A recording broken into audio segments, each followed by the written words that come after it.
Hey,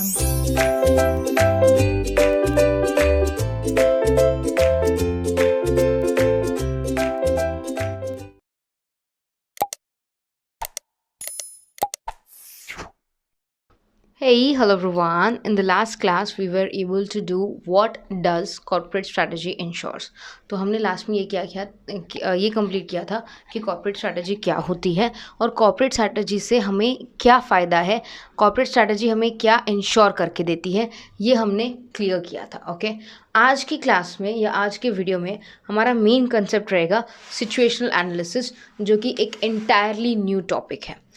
अगर आपने अभी तक के सारे वीडियोस नहीं देखे हैं तो ऊपर आई सेक्शन पे चले जाइए, यहाँ पर आपको दिखेगा और उस आई सेक्शन के थ्रू आपको पता चल जाएगा कि एग्जैक्टली हमने कितने टॉपिक्स कवर कर लिए.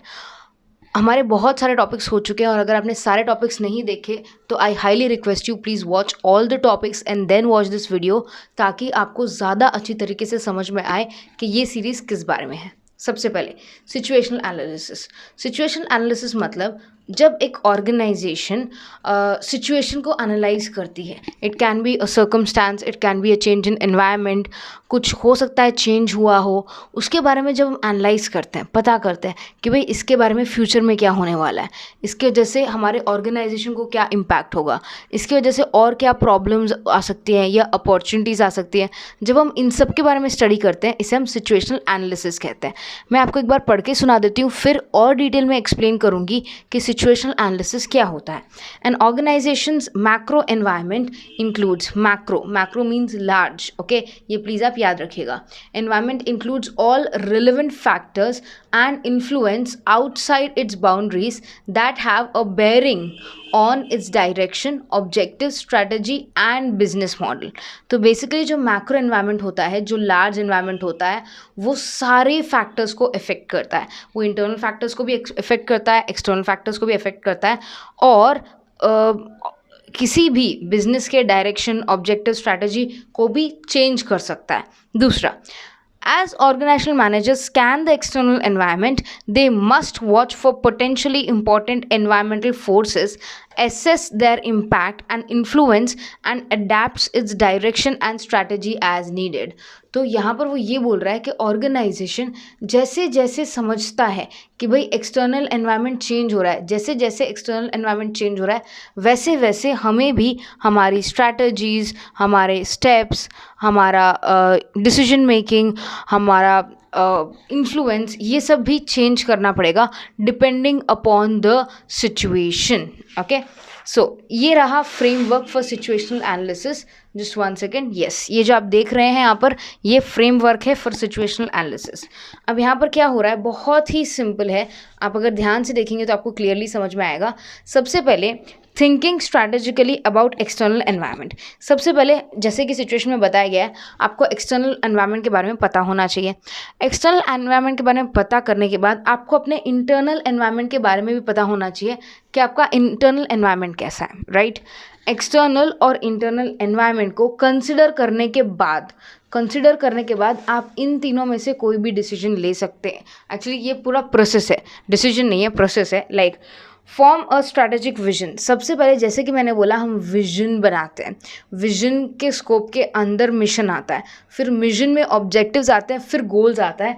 अगर आपको याद हो तो लास्ट पर्टिकुलर क्लास में हमने इस तरह का एक डायग्राम भी बनाया था और मैंने इस डायग्राम से आपको एक्सप्लेन किया था कि ओके, ये तो कॉर्पोरेट स्ट्रैटेजी है, बट ये जो बड़ा सर्कल होगा ये होगा विजन. विजन के स्कोप के अंदर आता है मिशन. मिशन के बाद आता है ऑब्जेक्टिव्स और ऑब्जेक्टिव्स के बाद आता है गोल्स. राइट, ठीक है. तो सबसे पहले हम विजन बनाएंगे. Vision is the broadest objective. ये सबसे ज़्यादा ब्रॉड ऑब्जेक्टिव होता है किसी भी फॉर्म के लिए. तो यस, ये विजन रहेगा.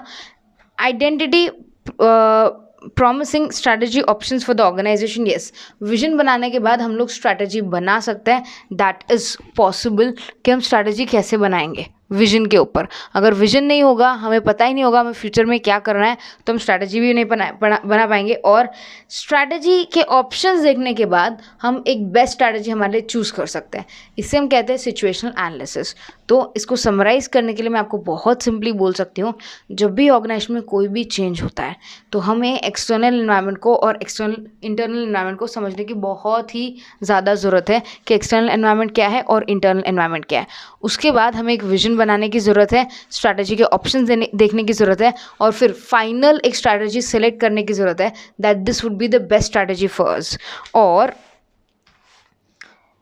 From think strategically about the situation to choose a strategy. जब भी आप स्ट्रैटेजी को चूज़ करते हैं, कोई भी स्ट्रैटेजी हो जिसको आप चूज़ कर रहे हो, तो आपको ये ध्यान में रखना पड़ेगा ये सारी चीज़ें। कौन सी चीज़ें? एनवायरमेंटल फैक्टर्स, आगे आने वाले अपॉर्चुनिटीज़ और थ्रेट्स या इश्यूज़, कॉम्पिटिटिव सिचुएशंस और प्रोडक्ट सिचुएशन। ये सारी चीज़ें हमें बहुत अच्छे से समझनी पड़ेंगी before actually making our strategy. तो अभी जो हमने पढ़ा वो सिचुएशनल एनालिसिस था, सर्कमस्टांस के हिसाब से चेंज होता है, जबकि कल हम पढ़ेंगे, मतलब नेक्स्ट क्लास में हम पढ़ेंगे स्ट्रैटेजिक एनालिसिस के जैसे सिचुएशन को हम एनालाइज कर सकते हैं वैसे स्ट्रैटेजी को भी एनालाइज कर सकते हैं। तो ये मैं आपको नेक्स्ट क्लास में बताऊंगी। आई होप आपको ये क्लास समझ में आई हो। कोई भी डाउट हो तो प्लीज़ मुझसे पूछेगा। Take good care of yourself, study hard, bye everyone.